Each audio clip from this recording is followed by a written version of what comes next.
Olá, meus amigos, bom dia, boa tarde, boa noite. Sejam então todos muito bem-vindos. Vamos iniciar a nossa aula de hoje.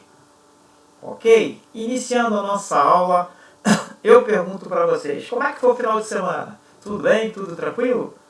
Ótimo! Então é bom saber disso. É bom saber que vocês estão com energia extremamente positiva para iniciar esta semana. Iniciando a nossa aula então. Ok, rapaziada? Ok? Então, todo mundo ligado aí na nossa aula, ok? É muito importante a gente estar atento, a gente fazer as coisas com atenção, correto? Pensamento positivo, pois tudo vai dar certo. Na aula passada, então, falávamos a respeito dos ciclos. Tá? Falamos do ciclo de Carnot, falamos do ciclo de Rankine, falamos do ciclo de Brayton ou Joule. Né? Então, o ciclo de Brayton e ciclo de Joule são os mesmos ciclos, correto? Falamos, então, demos uma passadinha no ciclo de Otto e no ciclo de Diesel, mas entraremos, né, com vontade, estudaremos com mais afinco e com mais detalhes o ciclo de Diesel, o ciclo de Otto e o ciclo de Sabatier, correto? Então, quando a gente fala em MCI, nós estamos falando exatamente no ciclo de Sabatier, ciclo de Diesel, ciclo de Otto, e o ciclo de Brayton também é MCI, pois Brayton é o ciclo das turbinas a gás. Ok, amigão?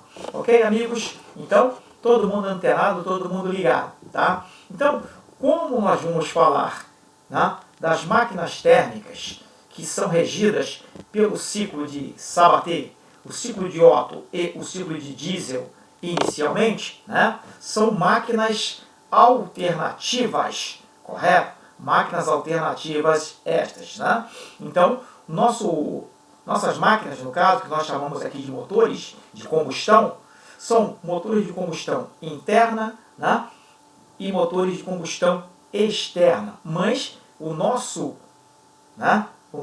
mergulho, a nossa profundidade será na máquina de combustão interna, né? Na máquina de combustão interna. Motor do ciclo diesel, motor do ciclo Otto e o ciclo Sabatier. Tá? Falaremos daqui a pouquinho sobre esses 3 ciclos, correto, amigos? Então, nós já sabemos, né, do detalhe das nossas máquinas, então vamos aqui, né, dar uma breve pincelada. Então, motores de combustão externa não é o nosso foco. Motores de combustão interna, este sim, é o nosso foco.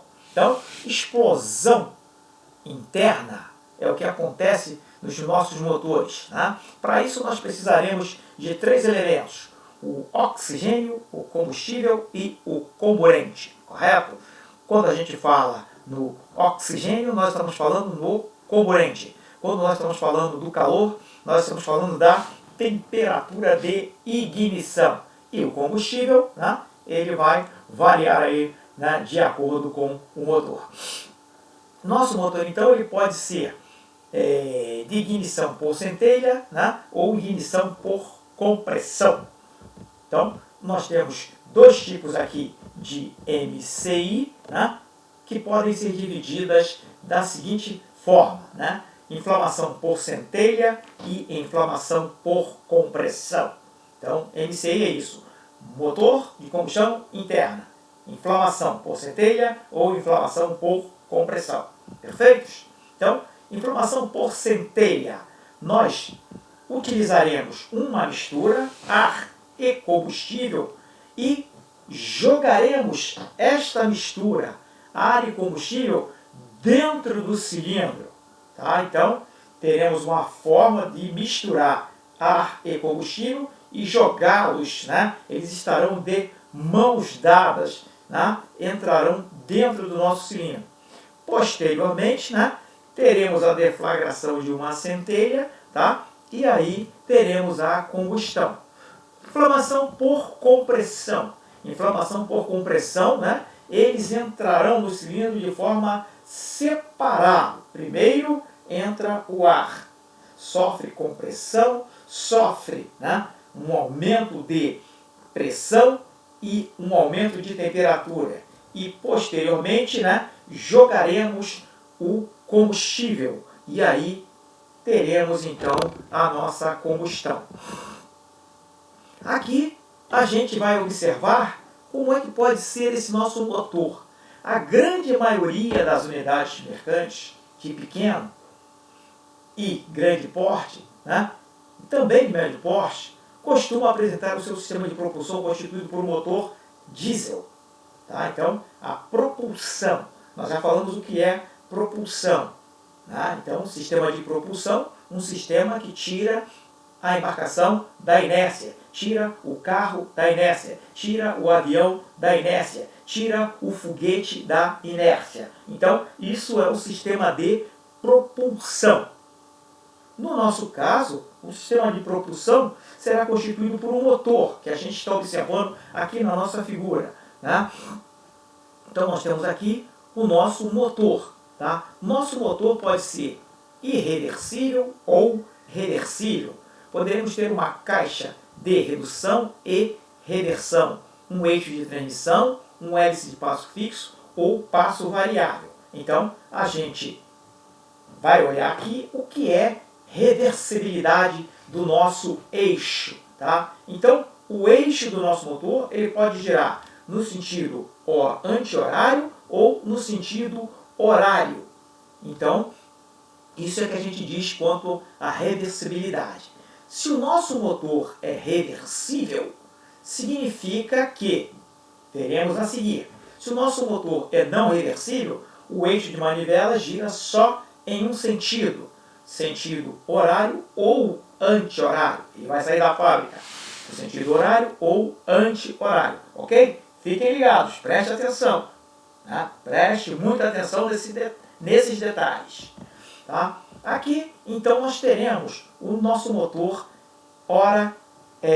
estipulado como um motor não reversível. Esse motor aqui, ele será não reversível.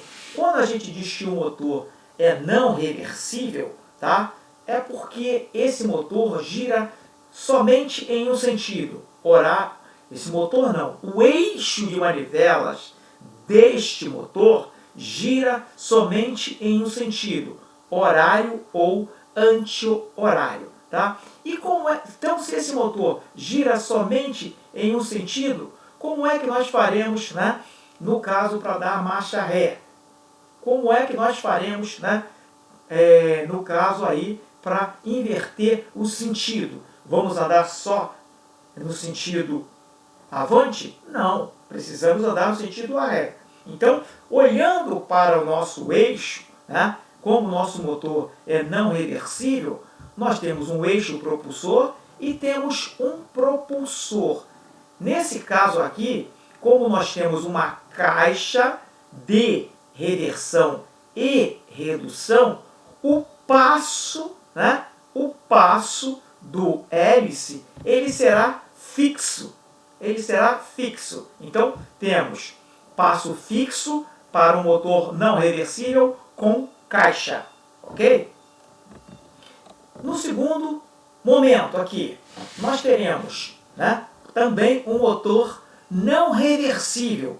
Entretanto, nós não teremos a caixa de redução e reversão. Então, para o motor não reversível que não tem caixa, né, o propulsor, né, precisa ser de passo variável. Né? Então, passo variável é quando, né, você tem uma variação aqui no passo. Né? Então, você pode sair de 0 ao valor máximo estipulado pelo fabricante. Tá? Então, no valor 0 aqui, o motor não sai do lugar. O navio não sai do lugar. O motor estará funcionando e o navio não sai do lugar. Quando você começar a articular, né, começar a aumentar o ângulo de ataque, né, o navio começa a se deslocar. Então, isso é que nós chamaremos de passo variável, né? Então, o passo variável é o propulsor que você pode variar o ângulo de ataque. Variando o ângulo de ataque, você vai variar o passo. O que é passo? Passo é quanto você anda, né? Ou seja, qual a distância linear para cada rotação. Isso é que nós chamamos de passo, ok? Isso é que nós chamamos de passo. No terceiro exemplo, né, nós agora temos um motor, tá, que ele também não tem caixa de reversão e redução. Então, o acionamento seria direto do eixo de manivelas para o eixo propulsor. E agora o motor ele é reversível. Então, se o motor é reversível, ele gira no sentido horário. Ele, quando eu digo ele, o motor, é o seu eixo de manivelas. Ele vai girar no sentido horário e no sentido anti-horário. Então, marcha avante, por exemplo, pode ser no sentido horário. Marcha a ré pode ser no sentido anti-horário, correto? E, nesse caso, como o motor é reversível, o propulsor será de passo fixo. Não teremos variação no ângulo de ataque. O ângulo de ataque será pré-determinado, correto? Então, para qualquer rotação, a distância será a mesma. Ok, amigos? Ligados aí na mensagem quanto à reversibilidade do motor? Beleza! Falaremos então agora sobre o ciclo diesel, né? Ciclo diesel e do ciclo Otto. Observamos aqui, né, o nosso gráfico PV. Né? Observando o gráfico PV, tá? A gente observa então as evoluções. Né? Se você olhar neste gráfico, né? Vamos olhar aqui. Então, é o momento, neste ponto zero aqui, é o momento da aspiração. Então, nós vamos aspirar, o motor vai aspirar, depois o motor vai comprimir, depois o motor vai ter a sua combustão, né, desse fluido, tá? Então você aspirou somente o ar, comprimiu somente o ar, agora você injetou o combustível. Aconteceu a explosão, temos a expansão, tá? E depois temos o início da descarga e o final da descarga. Então temos uma aspiração isobárica, uma compressão adiabática, uma combustão isobárica, uma expansão adiabática, né? O início da combustão isovolumétrica e o final da combustão isobárica. Isso é que nós chamamos de ciclo reversível, né? Então, você começa do zero e volta ao zero. Ok, amigos? Então, agora para ilustrar o que nós estamos, né, falando a respeito do ciclo diesel, né, vamos então observar, né, este funcionamento que nós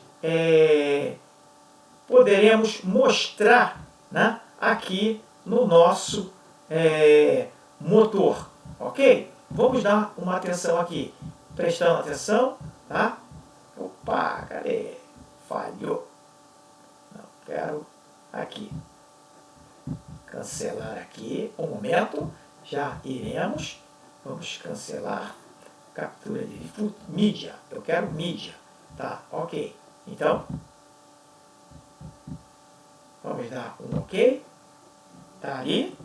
Ok, tá aí o nosso motor funcionando, né? O nosso ciclo diesel, tá?